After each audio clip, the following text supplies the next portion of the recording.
Hello everyone, my name is Dr. Bhasha Mukherjee. I'm an NHS junior doctor and former Miss England 2019 to 2021. I'm currently a GP trainee, GPST1. I'm currently working in mental health in North London. And the topic that I've picked for myself to talk about is why I hate to love sugar. Now, just a little background on why I'm going to be talking about this topic. The topic of sugar and the sugar addiction that our population is facing currently and what impact it has in the current world that we live in is something I got into when I became Miss England, and I had to pick a subject to essentially support a cause that I wanted to support, raise awareness about, and delve into essentially in preparation for Miss World.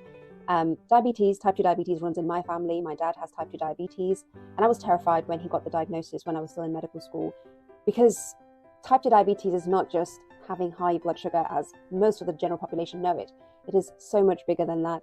Since the point of me delving into this whole topic, I've come to really, understand and find out so much about this topic. In fact, I actually trialed a blood sugar monitor and just monitored my own fluctuations in my blood sugar in a daily pattern for about 6 to 8 weeks. A couple of years ago, I've spoken to and interacted with many health professionals who are absolute, well, I would like to think they're geniuses in these fields.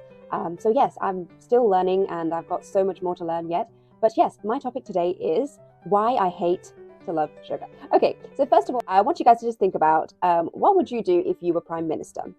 Now, if I was Prime Minister, I know, it's a difficult question. I would make sugar illegal. It's not as simple as that, I know, but it could have profound effects on our economy as well as, just our general well-being overall. So first of all, the obvious reasons, diabetes, whether it's type 1 or type 2, impacts every single part of the body. And that's because diabetes or insulin resistance not only affects each and every single cell in your body, it impacts your nerves and every single blood vessel in your body. Not only this, diabetes also causes debilitation and disability. It can cause people to lose limbs, it can cause people to lose their eyesight, become permanently blind, it can cause people to have strokes and thus have neurological effects where they might have permanent weakness on one part of their body. It causes kidney problems, heart attacks, and of course, death itself. So we're not just thinking about a disease that causes, people to die, but it actually leaves people having long-term life-changing effects where they might not be able to go back to work, where they might not be able to socialize, they might not be able to have their hobbies anymore. Some of the leading causes of death in the UK alone are actually dementia, cancer, cardiovascular disease, strokes, and diabetes. And now I know diabetes itself is listed in that list, but dementia, cancer, cardiovascular disease, strokes, and diabetes itself, they're actually all connected. They're all connected to metabolic syndrome, essentially. Dementia, as we'll talk about, is, some people call it type 3 diabetes. Cancer and insulin resistance also massively related. Cancer and obesity is massively related. And these fast-growing cells grow more and more vigorously in a sugar-rich environment. Cardiovascular disease, now we know that cardiovascular disease can be caused by diabetes itself because, diabetes makes your blood thicker and gooier and more likely to essentially cause atherosclerosis, but also the fact that cardiovascular disease can be directly caused from high blood pressure, which also can, cause localized inflammation in your blood vessels, again, atherosclerosis, atheromas forming, etc., etc. And strokes. In a similar process to how you can have a heart attack, you can also have clots forming in your brain. Again, high blood pressure, also linked with insulin resistance, is a big risk factor for strokes. Additionally, 12% of the NHS budget is spent on diabetes-related problems. 2.3 to 2.5 billion pounds a year is spent on diabetes-related problems. 4.5 million people in the UK alone live with diabetes. 90% of diabetes is actually type 2 diabetes. And in the UK, type 2 diabetes affects more people than cancer and dementia combined. Also, the annual spend on obesity and diabetes is greater than the amount spent on the police, the fire system, and the judicial system combined. The NHS spent 6.1 billion on obesity-related ill health in 2014 to 2015. Now, we've talked about the healthcare system, and we've also touched a little bit on money. And money is really important because it really dictates how the world we live in actually functions. What money is spent on. We're currently going through a cost of living crisis, and the government is struggling to, support many people who are currently out of employment, who are currently working but still experiencing extreme poverty, especially in current weather conditions, which is really, really cold weather. People can't even afford heat their homes. And this is why we're also experiencing, I'm currently working in the crisis team in mental health, we're actually experiencing a massive number of patients because a lot of patients are experiencing mental health crises with the stress of the financial situation currently. So today we'll be looking at 4 main ways that mental health is related to insulin resistance. We're looking at depression, anxiety, ADHD, dementia, and antisocial behavior. Depression and anxiety is something that most people will be familiar with because they've either known somebody who's experienced depression and anxiety or they've experienced it themselves. I myself have experienced depression and anxiety.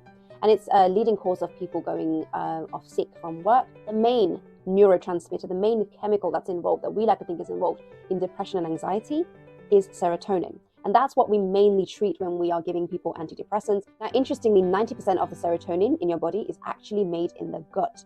And there's been many studies that have found a link between the gut and the brain.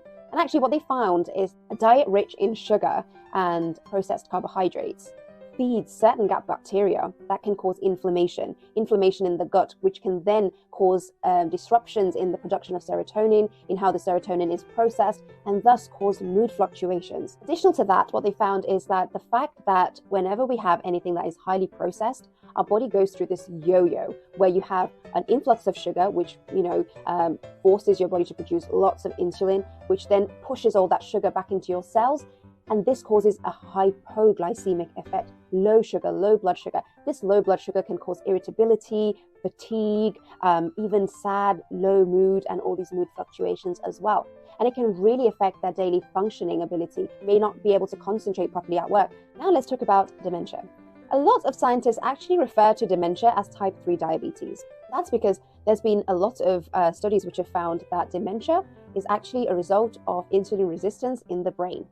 Diabetics have a 2 times higher risk of Alzheimer's, which is actually the most common type of dementia. And this is because increased inflammation in the brain results in brain cell death. Finally, I want to talk about antisocial behavior. Now, this ties not only our health budget, because a lot of patients who have engaged in antisocial behaviors are mental health patients, whether they're in forensic units or they are CAMS patients, adult psych, etc., but it also takes into account the budget that we have for crime in this country. So I looked at the research and actually found a study that was conducted in Cardiff, which found that 69% of people who were violent by the age of 34 years reported that they ate confectionery nearly every day during their childhood, compared to 42% who were non-violent. Not only this, there was a prison study that was done with 3,000 prisoners where they were given less sugar. And as a result of giving them less sugar, they noticed a 21% decrease in antisocial behavior, 25% decrease in assaults, 75% reduction in restraints, and 100% reduction in suicides. As well as this, we need to think about children and engagement in antisocial behavior, because a lot of children that get involved in antisocial behavior end up essentially not being able to progress very far in their life. They might get into the criminal justice system quite early in their life. They might get into drugs and alcohol, into bad company. They might not ever be able to integrate into society. They may never be able to hold a job, or and then it carries on generationally that way. So a study that looked at children involved in fighting and bullying found that the children at the highest end of the sugar consumption were 75% more likely to be involved in antisocial behavior. Another study found that children with the most sugar in their diets are 78% more likely to get involved in risky behaviors. In terms of children with ADHD, a study conducted in the University of South Carolina concluded that the more sugar hyperactive children consumed, the more destructive and restless they became. Another study conducted at Yale University indicated that high sugar diets may increase inattention in some kids with ADHD. Now, this is not to say that sugar itself causes ADHD, but it can actually worsen some of the symptoms. And this is again linked with the irritability of the hypoglycemia after having a sugar rush, and the mood fluctuations, which can really cause disturbances in a child's ability to concentrate, their ability to engage in a classroom. And this may affect their grades, it may affect their eventual, where they end up in life. In summary, if we had no more sugar, which would be a very sad world because I'm personally addicted to sugar myself, if we had less access to sugar and sugar wasn't absolutely all over or all around us, then I guess we would save more money as a country, which could then be fed into the healthcare system, which would mean we would have better health overall, because not only would less people be in hospital because they're overall healthier, that we're preventing diabetes and all its related sequelae and problems, but also the people who are going into hospital, we're able to treat them better. We're able to, put in more resources to look after them. We would have less crime. and more people would be at work, which would mean we would have a stronger economy. That was my talk. And if you enjoyed this, make sure you find me on Instagram and follow me. I also have a YouTube channel. Don't forget to like, comment, subscribe, and follow for more. Bye bye.